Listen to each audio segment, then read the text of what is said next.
Good morning, and welcome back to Daily Dhamma, a letter to our children. Today is March 26th, and our reading is A Moral Compass. There is a big difference between a moral compass and a weather vane.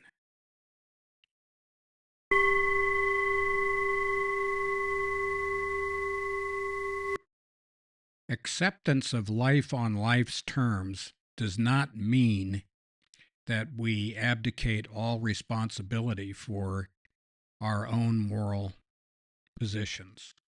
Have the courage of your convictions. It is not okay, in our opinion, to say, "Oh, come on, go along to get along." I mean, what's a little bit of this or a little bit of that? I mean, what's it to you anyway? That kind of stuff is moral relativism, and that is not what the Dhamma is all about. What the Tathagata put down is all that he put down, and what he did not put down, he did not put down. That's what Ajahn Chah had to say about the Dhamma. The Tathagata is the Buddha, another word for the Buddha. There are things we're supposed to do and things we're not supposed to do, and we're not supposed to do those things that we're not supposed to do. Truth is not determined by plebiscite. Just because everybody else thinks it's a good idea doesn't mean that it is a good idea, and vice versa. Simple as that.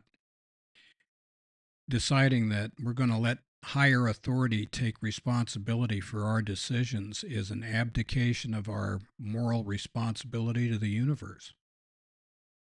It's not going to work for us to say, well, I was told to do this or I was told to do that. Remember the Milgram experiment and remember the Nuremberg defense. Saying that I was under orders ain't going to cut it. That's just our opinion, anyway. We don't have to be obnoxious about it, but at the same time, we do need to be firm in our convictions.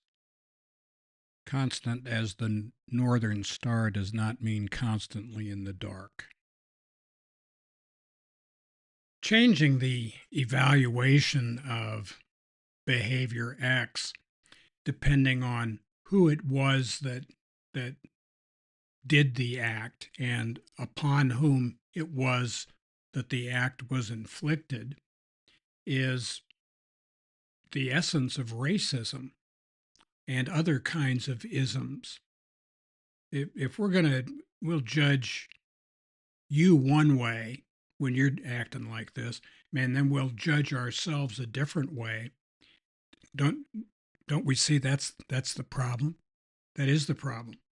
If it's not good for needle-nosed schmoes, it's not good for duck-billed schmoes either.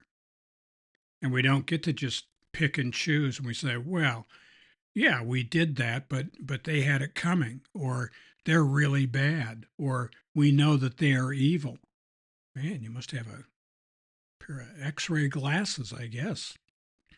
Now, where do people get so smart that they can plumb the depths of somebody else's motives and intellect and soul?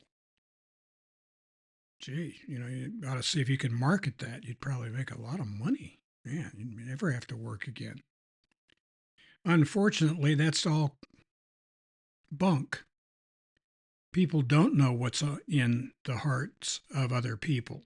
And one of the things that we can do that helps us in life is to have a moral compass that doesn't change just depending on which way the wind is blowing. This makes us more reliable. This makes us somebody that we can count on. And those are the kind of people we seek out. Those are the kind of people that we want our children to seek out. And so those are the kind of people that we should try to be.